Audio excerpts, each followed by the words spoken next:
anak, niluto ko favorite mo. Kakilig naman to. Hoy, kumain ka nga muna. Huwag ka muna mag-cellphone dyan. Sige, Nay. Ikaw na ba yung icing sa ibabaw ng cupcake ko? Nababaliw na ata tong babaeng to. Ang dilim naman.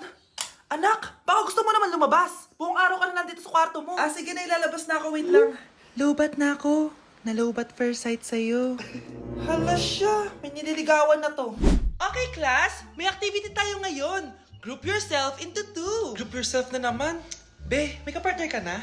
Meron na, be. Sorry. Pre, may kapartner ka na? Tayo na lang magpartner. Sorry, pre. Kapartner ko ni jowa ko eh. Scarlett and Michael, kayong dalawa na lang ang mag-partner. Ma'am, ayoko kapartner si Scarlett. Masyadong bossy.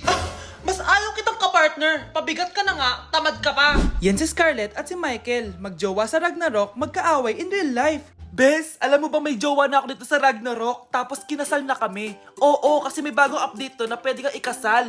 Parang ikakasal ka nga in real life, bes eh. May wedding preparation and wedding ceremony, o diba? Ayan ka na naman, bes eh. Ang bilis mo na ma-fall, tapos pag iniwan ka, iyak-iyak ka. Pre, alam mo ba, may bagong update yung Ragnarok. Yung Sakura Vows. Excited na nga ako kasi ang daming bago. Meron na kasing Binding Love, isa siyang 1v1 na card game. Tapos meron din Couple Dragon. Kasama ko nga yung jowa ko dito, nagtutulungan kami. Naku, patay tayo dyan, pre. Okay, class, break time muna. Yes, makakapag-Ragnarok na ako. Excited na ako sa guild event. Guild event? Nag-Ragnarok ka, Scarlett? Oo, bakit? Ikaw ba si Cutie Pie 06? Ikaw si Black Samurai 25? Ikaw yung jowa ko sa Ragnarok? Ha? Bakit siya si Black Samurai 25? Hindi pwede to.